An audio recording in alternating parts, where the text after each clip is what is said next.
Somos Luis Velázquez y Eduardo Porcarelli.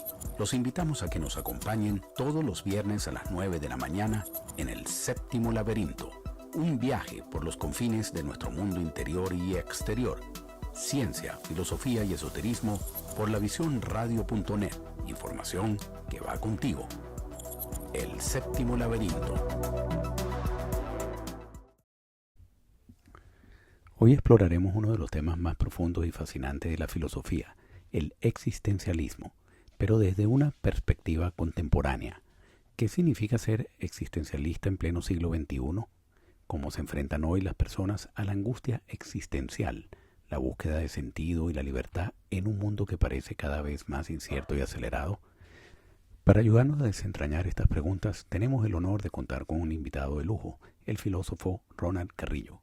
Ronald Carrillo es profesor en Educación Media en la especialidad de Ciencias Humanas y Religiosas, bachiller en Humanidades Modernas, magíster en Pastoral Juvenil y doctor en Filosofía. Dicta las asignaturas Antropología Filosófica, Pensamiento Social de la Iglesia, Vida y Trascendencia.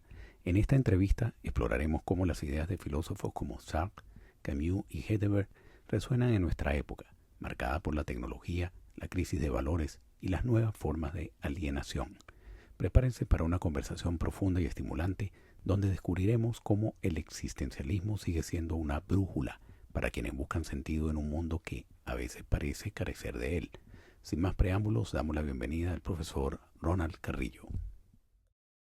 Muchas gracias por la invitación para hablar de estos temas que actualmente están en boga, puesto que vivimos en una situación social de incertidumbre total.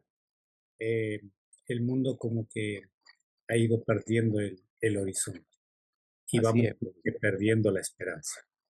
profesor, la búsqueda de sentido en la modernidad, ¿cómo se traduce la búsqueda existencialista de sentido en un mundo hipertecnológico y globalizado?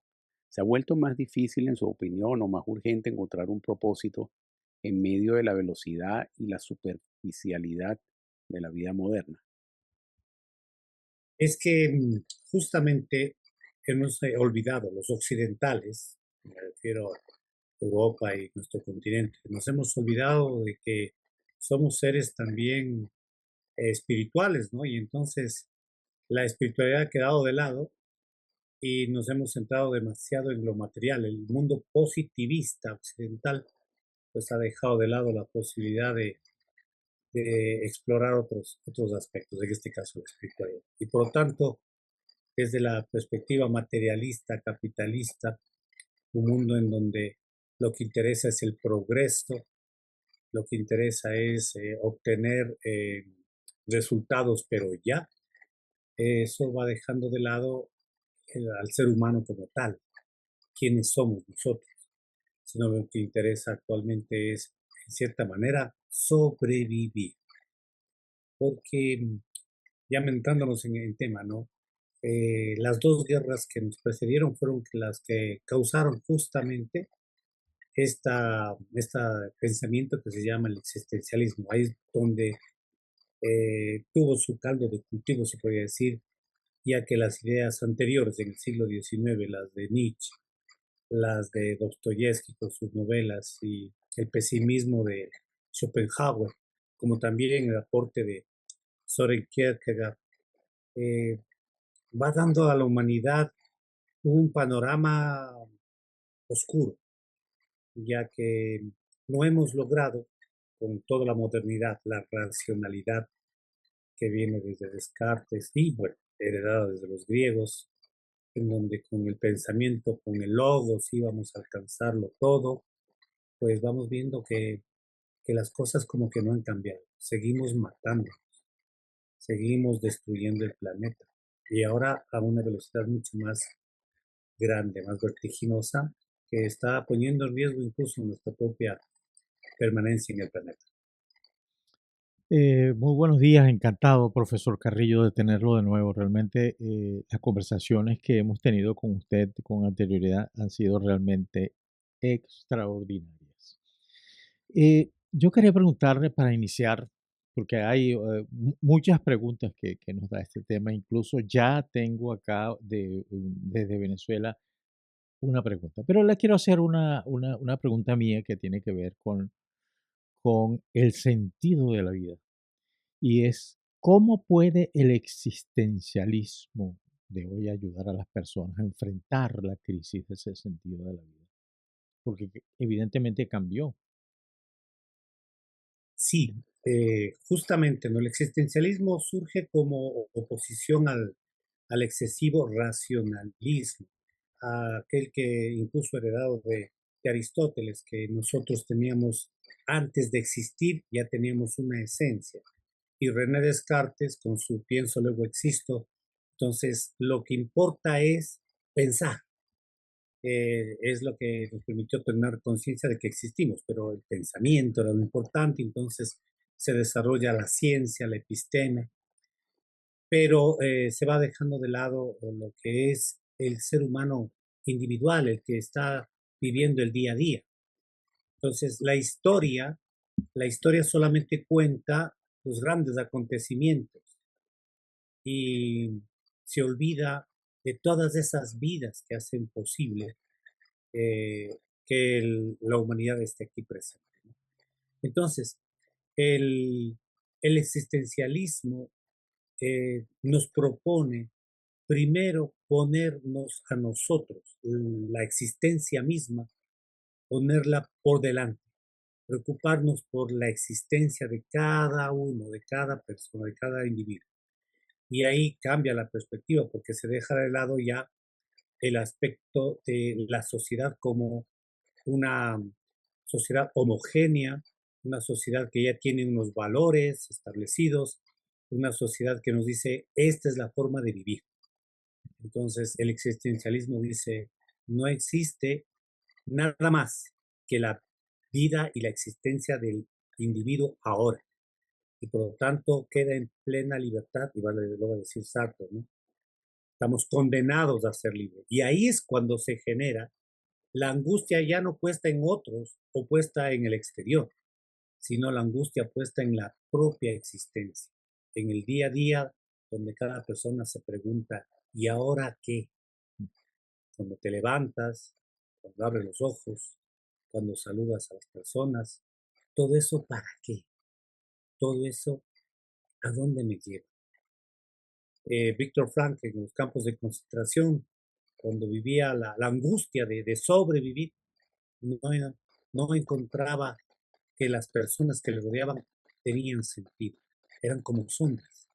Pero él, y en su libro lo relata, no olvida, su libro La búsqueda del hombre, la búsqueda de sentido, ¿no? Eh, Víctor Frank dice que encontró en el servir, en el amar a las demás personas, el sentido. Y eso nos hemos ido olvidando. En este mundo no hay tiempo para detenerse a ver a las personas en la calle, ¿no? Cuando saludamos. Hola, hola, ¿qué tal? ¿Cómo te va? Pero pasa. Ni siquiera esperamos la respuesta. Lo importa es, inclusive, ¿no? En el mundo mercantilista en el que estamos, que es rechazado por varios políticos, autores y demás, lo que importa es cuánto produces, qué haces y qué me puedes dar a mí. No se pregunta por la persona en sí. Entonces se ha ido olvidando esto. Las dos guerras mundiales fueron terribles porque ahí se vio la barbarie, a dónde puede descender el ser humano sin importarle el otro. Cada soldado tenía una vida, tenía una familia detrás de él, pero se convierten en números. Actualmente ocurre lo mismo, estamos rodeados de una serie de conflictos a nivel mundial. ¿Importan las personas? ¿Importan los seres humanos? Entonces, lo que importa más bien es lo macro. En el ambiente económico lo que importa son los ingresos que tiene un país, las deudas externas, por ejemplo, que tienen los países de nuestro continente. Eso hay que arreglarlo. ¿Cómo? En forma de macro, ¿no? La macroeconomía. Y la microeconomía, el día a día de las personas, el tener que buscarse el alimento, eso como que ha ido perdiendo importancia. Y entonces ahí surge el existencialismo como contraposición para invitar a las personas a que tomen las riendas de su propia existencia. Kierkegaard es interesante, él propone tres estadios frente a la existencia, ¿no? Y él hace una diferencia, yo también hago una diferencia entre existir y vivir. Pareciera que ahora, como decía Eduardo, con tanta tecnología y, y velocidad con la que vivimos, insistimos en la respuesta, pues nos hemos volcado a una vida estética, es decir, de la apariencia, de la superficialidad. El TikTok, el Instagram, el Facebook, ¿qué son? Son espacios donde las personas se presentan, pero no necesariamente como son. Muchos de los que tienen TikTok y Instagram lo que buscan no es a más amigos o que les importe los seguidores, quiénes son, qué hacen. No interesa entablar relaciones. Lo que interesa es que me sigan a mí en mi página, en mi Mm, blog, en lo que sea. claro. ¿Para qué? Para yo o sea, monetizar. O sea, es un mercado donde yo me vendo la imagen, lo que expongo, lo que propongo, lo vendo. Y los demás lo consumen. Es un mundo de consumo donde consumo y voto. ¿Qué dice también el Papa Francisco, no? Este es el mundo del tira, del usufructa, de consume y se vota, se tira. A las personas igual, se las consume y se las tira.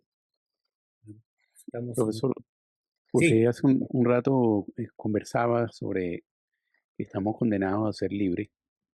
Sin embargo, bueno, Erich Fromm, en ese magnífico libro Miedo a la Libertad, nos comenta cómo al individuo le cuesta mucho ejercer esa libertad. A veces prefiere ir como en una suerte de carril guiado sin concientizar, sin preguntarse qué significa la libertad y cómo ejercerla. Y en el caso del existencialismo, existe un concepto muy importante que es el de la libertad y responsabilidad. O sea, uno de los pilares del existencialismo es la libertad individual y la responsabilidad personal. ¿Usted cree que la sociedad actual ha abrazado o evitado esa noción de libertad absoluta, especialmente frente a las pasiones sociales y políticas? Bueno, es que justamente la libertad pone en riesgo muchas cosas, el orden establecido. Yo voy a hablar desde la perspectiva de la educación. ¿Cómo se les trata a los niños? A los niños se les da libertad. Es interesante ver cómo los niños crecen en casa, ¿no? Muy libres para, con curiosidad, preguntar, hacer, no rayan las paredes, dañan los muebles, etcétera. Pero cuando van a la escuela institucionalizada, ¿qué ocurre? Se les da libertad, se les enseña a ser responsables. Lo interesante ahí es más bien una conducta eh, global, homogénea, ¿no? Todos tienen que estar callados, todos tienen que escuchar lo que se les va a decir y todos tienen que hacer lo que se les dice que tienen que hacer. Y entonces, de esa manera que estamos domesticados, después ya nos es como natural el hecho de que no, solamente nos digan lo que tenemos que hacer. Y entonces se acaba, se anula, se aniquila esa posibilidad de tomar decisiones. La educación que recibimos, la sociedad en la que estamos, no nos permite tomar decisiones. Más bien lo que nos permite es tomar una serie de sustancias que más bien nos hacen escapar de esta realidad en la que estamos. Eh, la política de muchos países es esa, tener al pueblo con circo y listo, no darles algunas cosillas por ahí y la gente se olvida, la gente no piensa, la gente no reflexiona, no se cuestiona y entonces no nos enseñan a ser ni libres ni responsables. Más bien, el poder lo que busca es, como dice Nietzsche, la voluntad de poder es imponerse frente a los demás. Mi voluntad es la que vale y yo pongo la voluntad sobre lo de los demás. Entonces, para el niño, para el joven, voy a poner un ejemplo muy concreto. Cuando las personas crecen, van diciendo qué duro que es vivir, porque resulta que ya tengo que yo responsabilizarme de mi vida. Ya mi papá y mi mamá ya no tienen que decirme qué es lo que tengo que hacer. Yo tengo que empezar a decidir. Y ahí viene el problema. ¿Y ahora qué hago? Porque es fácil. hay algunas reels que mandan, ¿no? de jóvenes que están ahí, que cuando viven en la casa de papá no se preocupan de nada, ¿no? Cuando viven con sus padres, pues se desperdicia el agua, se desperdicia el alimento, se desperdician las cosas. ¿Por qué? Porque no me cuesta, no tengo que cuestionarme por qué. Pero cuando me toca a mí comprar, cuando me toca a mí pagar, cuando me toca a mí asumir mi vida, la cosa cambia. Entonces, a esto lamentablemente no nos está preparando la sociedad, no nos está preparando. El mundo nos está preparando para ser simplemente engranajes en un gran sistema en donde, como dice la canción de Led Zeppelin, ¿no? Another Brick in the Wall. Profesor, bueno, eso que está diciendo usted me recuerda un actor colombiano que hizo el papel de Pablo Escobar Gaviria en una película, una especie de telenovela, una serie que tiene 120 capítulos. Él, cuando terminó de ejercerlo, lo hizo muy bien, yo vi esa película. Él tuvo que ser sometido a una terapia, ¿no? Fue internado además porque asumir ese papel lo impactó demasiado, ¿no? Y una de las cosas que él dice ahora es traumático entender que uno tiene que hacerse cargo de uno mismo, que nadie tiene obligaciones contigo. La única obligación eres tú mismo de reaccionar y eso es complicado. Pero yo quisiera hacerle una pregunta que le hacen desde Venezuela el doctor Luis Barragán. Y él comenta lo siguiente: son distintas las escuelas filosóficas que tuvieron un gran auge en América Latina y particularmente en Venezuela. Antes que Heidegger y Merleau-Ponty, Sartre fue una estrella del existencialismo. Por ejemplo, hasta lo hubo de signo cristiano con Emmanuel Mounier, antes que Gabriel Marcel y Karl Jasper. Después sobrevino todo el llamado postmodernismo y al parecer ya está agotada la postmodernidad y sentida vigente más que nunca angustia existencial detrás de un cierto hedonismo postmodernista. ¿Cuál es? Él pregunta, ¿estoy en lo cierto? Ya hay cansancio del postmodernismo. Y en una segunda pregunta dice, ¿cuáles son los existencialistas destacados en este momento a nivel latinoamericano y si puede venezolano? Eso es una situación bien compleja en la que me ponen. Pero bueno, primero, ya estamos cansados del postmodernismo, pues en algunos casos, en algunos ambientes académicos, se pone en cuestionamiento si estamos viviendo la postmodernidad o seguimos viviendo la modernidad. Sigue ese enfrentamiento entre la razón y la existencia. ¿Qué, ¿Qué es lo que estamos viviendo ahora? Más bien existe ese poshumanismo en donde dejamos de lado la humanidad como tal y estamos apelando a las máquinas. Y entonces vean que está, pero reventando, está como muy en boga la inteligencia artificial. Y entonces eso es dejar de lado la razón humana para tratar de que nos responda las preguntas y cuestiones que tenemos una máquina. Y resulta que la máquina, la respuesta que nos da es lo que ya han pensado otros seres humanos y que está cargada en la Internet. No tiene de dónde más sacar la inteligencia artificial información. Ahora bien, eh, filósofos, o mejor, corrientes existencialistas han existido algunas. No ha habido existencialistas que han marcado una escuela, si se puede decir así, ¿no? Pero sí ha habido tendencias. Tenemos el existencialismo ateo, que empieza con Nietzsche, se puede decir, Heidegger, Sartre, Camus, Simone de Beauvoir. Y del otro lado, en cambio, existe el existencialismo cristiano, como bien nos señalaba, empieza con Kierkegaard, que es considerado el padre del existencialismo, luego en Francia con Mounier, Marcel, y en Alemania con Romino Guardini. En Italia también tenemos la Escuela de Italia, y en España con Miguel de Unamuno, con Ortega y Gasset, va a surgir otra visión de existencialismo que termina llamándose personalismo. Y entonces en los personalistas tenemos a Zubiri, Marías, el mismo Ortega y Gasset, y Ellacuría. Ellacuría es un filósofo latinoamericano, aun cuando él era español, él era vasco, pero viene acá a nuestro continente, estudia aquí en Quito, y luego él era seguidor de Zubiri, y luego pues es en Centroamérica, en la UCA, se convierte en el rector y el que escribía la revista de la UCA, ¿no? Y él es un exponente de esta, de esta visión de que la persona tiene que asumir su existencia.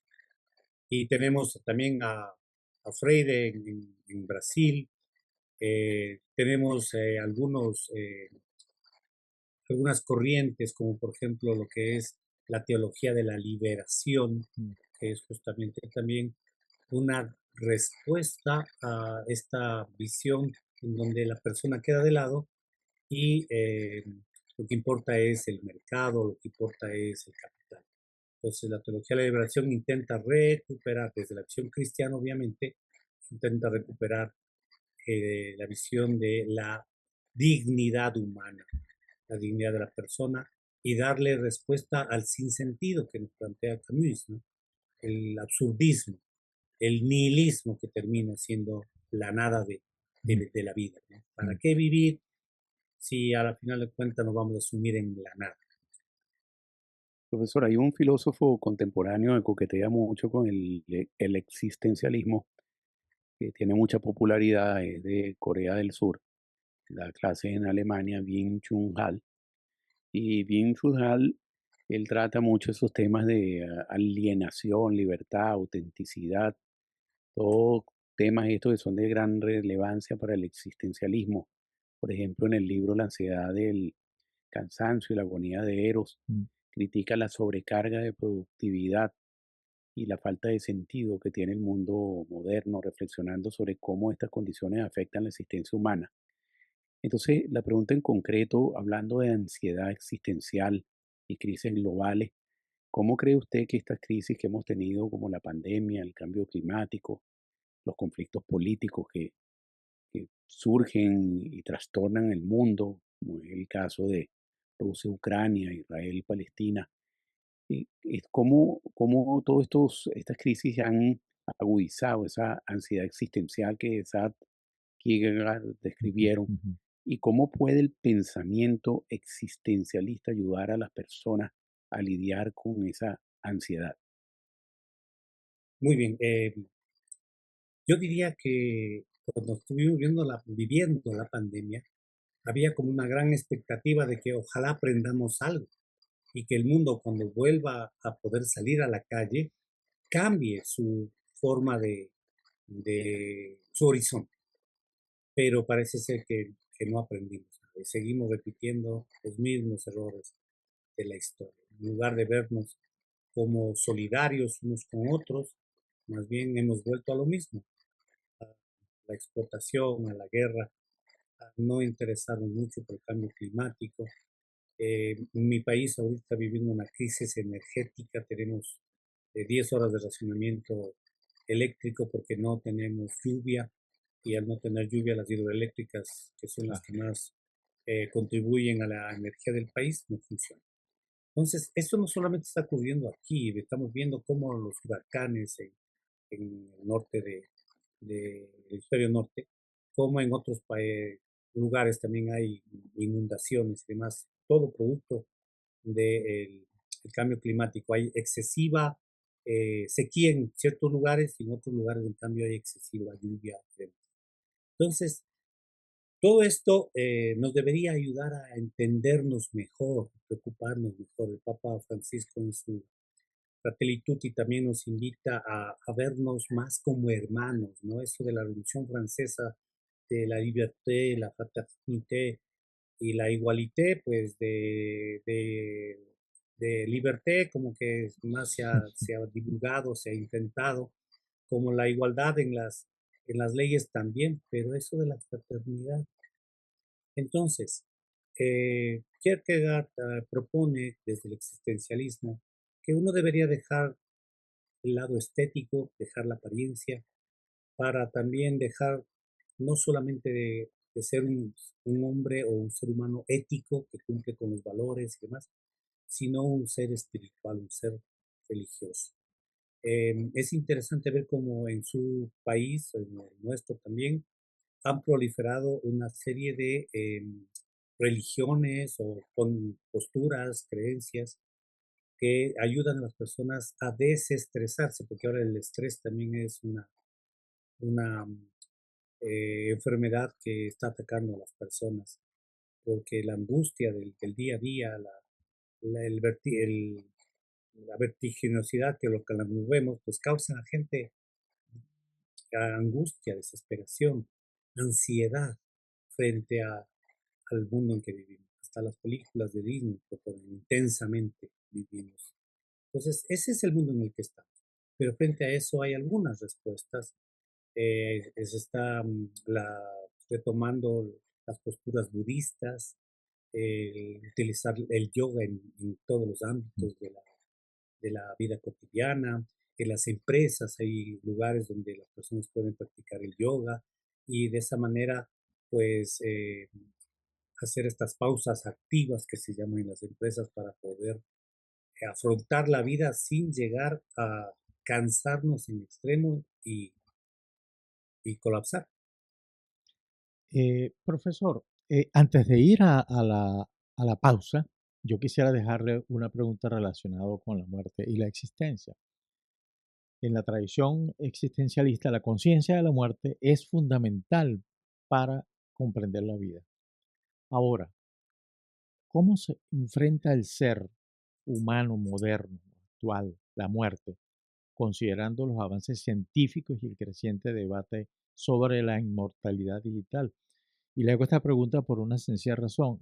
Ayer un investigador norteamericano, en este momento, y disculpen, no tengo se me olvidó, un nombre muy complicado, el del investigador, él llamaba a la gente a prepararse para una vida eterna, y que eso vendría pronto. Y lo relacionaba con la inteligencia artificial, con todos los desarrollos tecnológicos. Pero El ser humano, desde que es ser humano, eh, ha tomado conciencia de que la muerte está allí. Y la respuesta que en principio se le dio a la muerte viene desde la perspectiva religiosa. O sea, hay un más allá, por lo tanto, allá en ese espacio el ser humano va a vivir eternamente, va a ser feliz dependiendo de cómo vivió acá. Entonces, todas las culturas vemos que en los enterramientos que se hacían, a las personas se les colocaba cosas que iban a utilizar en esa vida en el más allá. Entonces, esta ha sido una respuesta dada por la religión. El ser humano ha buscado esa respuesta allí. Actualmente tratamos de vencer a la muerte. Siempre hemos intentado vencer a la muerte. La medicina como tal, desde que apareció Galeno, eh, es la respuesta a la enfermedad. Queremos evitar el sufrimiento, queremos evitar el dolor, queremos cambiarlo, tenemos un montón de sustancias, drogas y tal que nos evitan el dolor y el sufrimiento. Pero a pesar de todo lo que hemos logrado descubrir para atenuar el sufrimiento y el dolor y la enfermedad, no la podemos todavía cambiar. La gente sigue muriendo, muere. Y mientras estamos vivos, con cierta salud, pues no pensamos en la muerte. Y a la gente no le gusta o no le interesa pensar en la muerte. Entonces, esto que estamos viviendo es cómo vencer a la muerte actualmente, qué, qué desarrollos científicos pueden justamente llevar a que las células en su eh, formación, en su desarrollo, no envejezcan Esto es una investigación en la que se invierten millones de capital, pues no podemos decir una moneda. Se invierte mucho en ello para tratar de vencer a la muerte. Y la perspectiva de la vida eterna ha estado siempre presente, de que podamos vivir para siempre. Pero me voy a referir a una película en donde el protagonista es Robin Williams, que se llama El hombre bicentenario. Ujú. Él era una máquina, Sí. pero después quiere ser humano porque ve que los humanos tienen cosas como son los sentimientos que él no tenía. Entonces, una vez que adopta la vida humana, resulta que un día tiene que también morir y acepta el morir porque está cansado de ver que los demás se mueren y él no. Entonces, ¿es posible eso?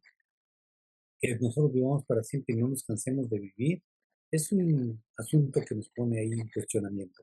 Recuerden, la filosofía no es la ciencia de las respuestas, sino la ciencia de las preguntas. Exacto. Y el arte, en este caso el cine, la literatura, siempre nos está poniendo en esa perspectiva. Y si retomamos desde la perspectiva científica, a Einstein, a Stephen Hawking y demás, y hablamos del tiempo, existe el tiempo. Entonces, cuando no damos la opción de que existe el tiempo, entonces la vida se convierte en eterna. Este instante puede ser eterno. Lastimosamente, nuestra conciencia de la linealidad del tiempo no nos permite más que pensar en que hay un futuro y que hubo un pasado, pero estamos aquí en el presente. Entonces, los enamorados, es bien interesante esta situación, los enamorados quisieran estar siempre en un tiempo presente, porque están viviendo cada instante con tal intensidad que pareciese que el tiempo no transcurre. Igual que cuando está suscitándose una actividad, una acción en donde todas las personas están viviendo con intensidad algo que les cause placer, alegría, quisieran que eso nunca se acabe. Inclusive eso, a esos estadios puede llevar la droga, incluso puede llevar, aquí en Latinoamérica, pues tenemos a algunos chamanes que buscan justamente iluminarse para poder vivir la vida con mayor intensidad. Entonces, esto es interesante en el sentido de que cada cual busca darle respuesta en micro, es decir, desde su propia existencia. Ortega decía, no, yo soy yo y mis circunstancias. No es que la sociedad es la que resuelve las cosas, ¿no? Yo tengo que resolverlas. Y aquí en mi país teníamos algo muy lindo que también en su país existía antes. Las personas cercanas se llevaban bien, compartían, eran solidarias, se conocían, se apoyaban. Ahora cada cual vive su mundo, vive su vida y se olvida de los demás. No, no intenta encontrar como Superri plantea, ¿no? Que un día soñé que la vida era espectacular, pero cuando me di cuenta realmente que era el paraíso, era cuando yo empecé a servir a los demás, cuando empecé a relacionarme con los demás. Y eso lo hemos ido perdiendo. Las calles de Nueva York, por ejemplo, llenas de gente, montones de personas, gentíos, ríos de gente que no se conocen, que se golpean, que no se apoyan. Hay muchas pruebas de estas sociales que dicen, estamos haciendo un experimento social, gente en el piso, gente de la tercera edad, ¿cómo se las trata? ¿Qué hacemos con ellos? Entonces es bien interesante cómo algunas personas hacen estos experimentos en la calle para que aquel que sí se preocupa, el otro, también nos reciba cierta recompensa. Miren, con cuánto valoramos el arte. Vemos que la gente sale a las calles y yo veo que sinfónicas enteras de ciertos países, de ciertas ciudades, salen a la calle a brindar esta alegría a las personas, para que la vida sea mucho más llevadera. Entonces, la música, la interpretación, el mostrarnos, eso también es importante para la vida de las personas. Y también he hecho esto de tener claro que algún día vamos a morir. Eso no podemos evitarlo. Aún Creo yo que nunca vamos a poder lograrlo, porque por más que vivamos, como en algunos textos antiguos se habla de que hubieron o hubo personas que vivieron muchos años, pues al final murieron también. Entonces, em, con esta materialidad es bien complicado hablar de una vida eterna porque no es perfecta, ¿no? Este cuerpo material, René Descartes decía que era la mejor máquina, ¿no? Es el cuerpo humano. Pues esta materialidad es limitada, es limitante. Nos permite solamente estar aquí, no nos permite desdoblarnos, no nos permite estar en varios lugares a la vez. Entonces, posiblemente eh, sería tal vez factible una vida eterna sin esta materialidad. Profesor, y el papel de la religión, aunque algunos existencialistas eran ateos, otros como Kierkegaard exploraron la fe desde una perspectiva existencial. ¿Qué lugar ocupa hoy la religión en la búsqueda de sentido en un mundo donde las creencias tradicionales están en declive? Pues es lo único que queda. O sea, muchas personas buscan en la ciencia respuestas y terminan quedándose en que no hay una respuesta. Y es interesante la reflexión de Einstein. La ciencia sin religión es coja y la religión sin ciencia es ciega. Ahora bien, la religión nos da pistas, la espiritualidad nos da pistas para afrontar la vida como tal. Nos da la posibilidad de mirar que somos seres gregarios y que el hecho de vivir en comunidad, el hecho de ayudarnos, causa alegría. Y como digo, hay experimentos sociales. Alguien va en el metro y comienza a reírse y la gente no sabe ni de qué se ríe esa persona, pero solamente verle que se ríe, oírle que se ríe, ya causa sonrisas en las Claro, personas. claro. Es decir, somos seres mucho más íntimos, o sea, la inmanencia en nosotros es tan importante que la hemos olvidado, que estas pequeñas cositas que ocurren lo saca a flote, lo resurge. Y eso es la religión. La religión lo que busca, en definitiva, en cualquier religión que sea, lo que busca es darle un sentido a la existencia. Entendiendo que no existe un sentido de la vida como tal. Eso es lo que plantea el existencialismo. No existe un sentido de la vida como algo, como una categoría, como un concepto. No, la vida de cada uno. Esa es la que tiene que tener sentido, pero no dado por los demás o por lo demás, sino dado por cada cual. Y ahí viene la libertad, y ahí viene la responsabilidad, y ahí viene la toma de decisiones. ¿Qué decido yo para ser feliz? Entonces, mi vida, mi existencia será mucho más rica, podré vivir con, tener vida en abundancia, como dice incluso Juan en el Evangelio, cuando Jesús dice, yo he venido para que tengan vida y vida en, en plenitud, abundancia, pues, ¿qué decisiones tomo? ¿Qué hago en el día a día? ¿A qué me dedico? ¿Qué me ocupo? Había un grafiti aquí en Ecuador, en Quito, que decía, ningún éxito en el campo laboral puede so- socapar o, más bien dicho, sobreponer el fracaso en el hogar, en la casa, en la familia, con la esposa, con los hijos, que eso es nuestro núcleo más íntimo. Ahí lo importante es tener éxito. De qué sirve tener éxito por fuera? Ser una persona que tenga mucho dinero. Yo miro a los artistas, los futbolistas, etcétera, que tienen excesivo dinero. Necesitarían como 80 vidas para gastar todo el dinero que tienen. Pero son felices, viven la vida a plenitud. Entonces vemos que en esos ámbitos, lamentablemente, la inestabilidad es lo que prima. Divorcios, problemas, Claro, drogas claro, y demás. claro.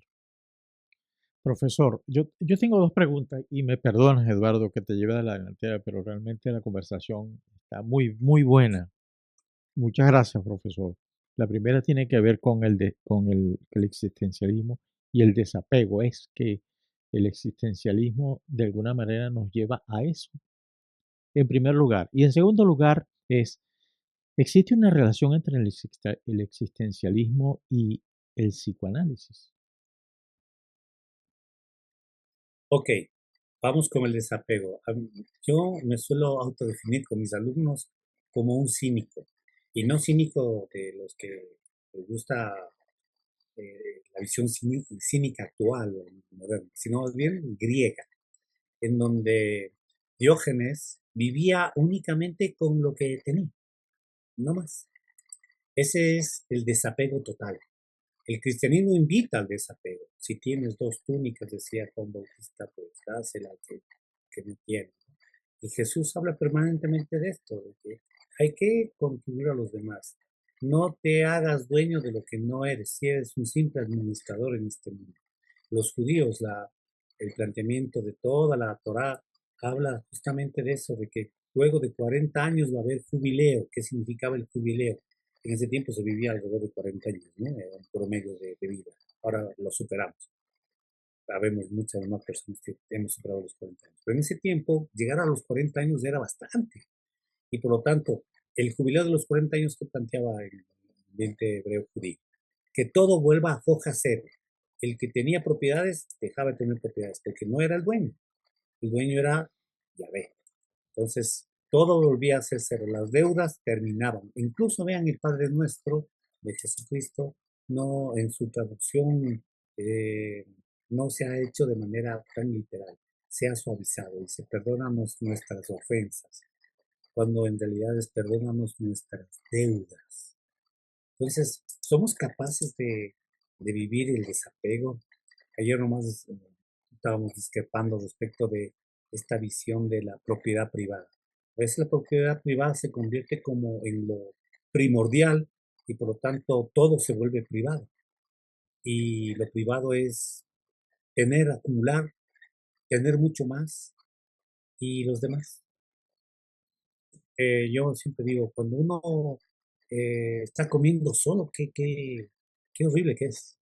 Pero cuando uno come y comparte con alguien y le dice, pásame la ensalada, pásame esto, por favor un poco de agua, etcétera. Ahí en la convivencia es interesantísimo ver cómo en la comida es donde nos encontramos, dialogamos, hablamos. Y por eso es que Jesús utiliza justamente una comida para que se instituya lo que los cristianos viven con la Pro- Eucaristía. Entonces, pro- eso, en cuanto al desapego. Y en cuanto al psicoanálisis, yo no soy muy partidario del psicoanálisis porque el psicoanálisis busca indagar únicamente en el individuo, pero por dentro, y a veces el terapeuta es el que llega a veces a manipular. Es una buena aporte en cuanto tiene eh, elementos que permiten ayudar a la persona a definirse quién es, pero me gusta más bien la terapia que utiliza Víctor Frank, que es la logoterapia. Es decir, el convivir, el conversar con todos y ver que los demás también tienen problemas y yo también los tengo. Entonces, ¿cómo entre todos podemos irnos apoyando y ayudando para resolver la problemática? El psicoanálisis se centra solamente en la persona y a veces lleva a la angustia total, a la desesperación total, incluso al suicidio. Profesor, el mito de Sísifo actualizado, ¿no? Camus utilizó el mito de Sísifo para ilustrar la absurda búsqueda del sentido en un mundo sin dirección. ¿Qué paralelos nosotros podríamos encontrar entre la figura de Sísifo y la lucha diaria de las personas por encontrar significado en un mundo actual lleno de sobrecarga de información, tareas repetitivas y una presión constante por el logro de los objetivos? Es que eso es lo que nos angustia. Y hace poquito estábamos conversando con otros compañeros al respecto, pensadores también, filósofos. Y me dijeron algo que me llamó mucho la atención. Sísifo tiene que cargar la piedra, ¿no? Pero se olvida de la piedra. Mm, Ama tu piedra, me dicen. Ama tu piedra, esta es con la que compartes el día a día. Estás empujando la piedra, ámala. ¿Qué es lo que dice Jesús? Carga tu cruz. asume lo que tienes que vivir. Jacobía nos dice eso, hazte cargo de la realidad, carga con ella y encárgate de ella, o sea, comienza a transformar esa realidad en la que estás, ¿no? No seas pesimista, no le estés buscando el porqué a las cosas, como dice igual Camus. Camus, ¿qué es lo que dice? Ya estás aquí, no busques el porqué, no le busques un sentido a las cosas, tú dáselo. Empieza amando a lo que tienes, empieza a apreciar lo que tienes alrededor tuyo. Y eso es súper interesante, ¿no? Porque nos vuelve a recordar eso que todos experimentamos. Nadie se da cuenta de cuánto amaba a las cosas o a las personas hasta que las pierde. Entonces, si amáramos en el día a día, si nos relacionáramos mejor con las cosas que tenemos y con las personas que nos rodean, pues la vida sería realmente vida y no sería esa simple existencia en donde el perrito cuando ve otros perros ladra, guau, guau, y si huele feromonas a lo mejor se lanza a buscar un perro. Entre nosotros no es así, pues, no debería ser así. No es un encuentro fortuito y ya se acabó. No es del Instagram el encuentro, no es del Facebook, sino más bien el encontrarnos face to face, cara a cara, estar ahí, compartir, sufrir. Le decía a un amigo que está bastante desmotivado en la vida, digo, hemos llorado juntos. Y si hay que volver a llorar, lloremos juntos, pero no te alejes de mí. Si tenemos que reír, riamos juntos, como hemos reído antes, pero no te escapes, no te alejes, no te escondas. No, eso no es como podemos afrontar la vida. La existencia nos invita a que eso que nos causa sufrimiento lo compartamos. Una pena compartida se convierte en media pena, dice, y una alegría compartida se convierte en doble alegría. Está Es bueno. interesante. Excelente, sí.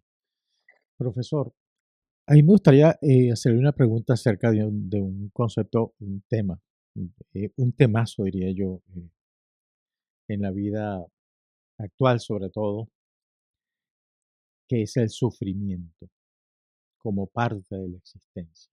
Es, el sufrimiento juega un papel significativo en esto y sirve para buscar un significado, un entendimiento para el existencialismo. Eh, ¿Por qué sufrimos? Justamente, si vamos al campo material, físico, el dolor nos ayuda a evitar aquello que nos pueda causar dolor. Un golpe, un bicho que enseguida lo aventamos, lo quitamos. ¿Por qué? Porque el cuerpo nos tiene una serie de sensores que nos invita a que eliminemos. Es poco ustedes estaban diciendo que ya llegó el Pacheco gringo. Tenemos los sensores que nos invitan a ponernos pues, vestimenta, ropa y evitar el sufrimiento que implica el frío. O lo contrario, el excesivo calor, pues nos sacamos la ropa y evitamos el sufrimiento de tener que sofocarnos, ¿no? Entonces, en principio hasta ahí el sufrimiento, pero hay otro sufrimiento mucho más profundo, que es el sufrimiento emocional. Entonces, frente a eso, ¿qué es importante? Los budistas, ¿qué es lo que plantean? Que si uno elimina, porque Buda decía, venir a la vida es venir a sufrir, venir a experimentar el dolor. Entonces, ¿cómo superamos el sufrimiento? El sufrimiento se supera eliminando el deseo. El existencialismo dice, si tú asumes tu realidad, la que tengas, si tienes todo el cuerpo sano, si te falta una parte del cuerpo, si tienes unos cálculos en los riñones, pues tienes que empezar a buscar la manera de vivir con ello. No vas a resolverlo en este instante ya, solucionado el asunto. No, tienes que aprender a que habrá un tratamiento, una terapia, tendrás que cambiar tal vez tu forma de vida. Muchas personas que tratan de vencer el cáncer, ¿cómo lo hacen? Esa es la realidad. Tengo cáncer. ¿Y entonces qué hago? Y ahí viene, pues, cómo voy asumiendo el sufrimiento. Recuerdo yo una pariente muy cercana que tenía cáncer y que sus últimos días era, pues, una cosa pues, compleja, estaba hospitalizada y íbamos a animarla, decía yo, íbamos a animarla. Resulta que los animados salíamos nosotros, porque ella siempre sonriendo, a pesar del dolor, del sufrimiento, siempre ella recordando las cosas bonitas que había vivido con cada uno de nosotros, y eso pues a uno le renueva, ¿no? A pesar de que vamos a morir, podemos nosotros experimentar alegría. El sufrimiento está. Dicen que de la basura se puede sacar cosas importantes, ¿no? La basura actualmente está dando mucho dinero a mucha gente. Se puede del sufrimiento obtener resultados, cosas valiosas. Si el sufrimiento está ahí para ayudarnos a decir, tal vez esto no es lo mejor, puedo asumir de otra manera. Pero también a amar aquello que nos hace sufrir, no por el dolor, sino porque eso es algo que, con lo que voy a tener que vivir. A mí el COVID me dejó unas secuelas y las tengo que tener, no las puedo vencer, están ahí, no se pueden resolver. ¿Qué tengo que hacer? Sentarme a llorar, pues no, vivir. Entonces, qué chévere que ustedes me inviten, comparto con ustedes, porque la limitación que tengo a nivel de mis caderas no me impide pensar y dialogar con ustedes, no me impide moverme con mi familia, dar una mano, acariciar a alguien, compartir un café, etcétera.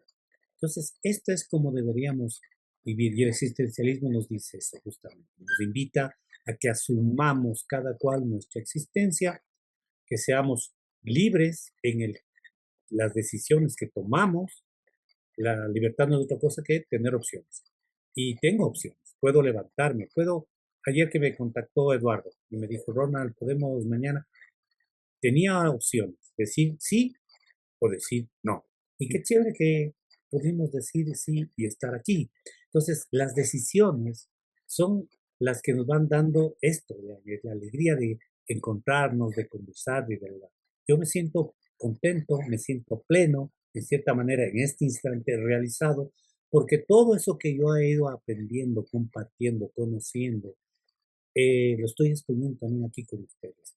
Y eso ojalá sirva a otras personas para que en su vida la suman de tal forma que les permita, a pesar de todos los pesimismos que existan, como decía Schopenhauer, pues encontrarle que en la sonrisa de mi nieta, en la sonrisa de una persona que me visita, en el caramelo compartido, en el pastel, no sé, ¿han visto ustedes un diabético cómo se come un pastel? Un pedazo de pastel, con qué gusto, con qué alegría. Pues así también. Hemos perdido la posibilidad de degustar de las cosas, de la alimentación. Ahora la gente come rapidísimo porque tiene que ir a trabajar, porque tiene que ir a hacer esto, tiene los objetivos, los objetivos. Mi hija dice, papá, menos mal que ahora en el trabajo no me piden programar, no me piden tener objetivos. Qué bueno. Entonces, la vida es un poco así también, ¿no? A veces hay que olvidarse mucho de alcanzar metas, más bien por vivir el día a día. La película de Will Smith, la, la búsqueda de la felicidad. O sea, esas angustias que vivía él con su hijo, cruzar la calle, poder llegar a tiempo al albergue, dormir en el baño, pero todo eso hace producto de que se sienta la persona al final y en el transcurso alegre de haber hecho lo que hizo, sentirse bien consigo mismo.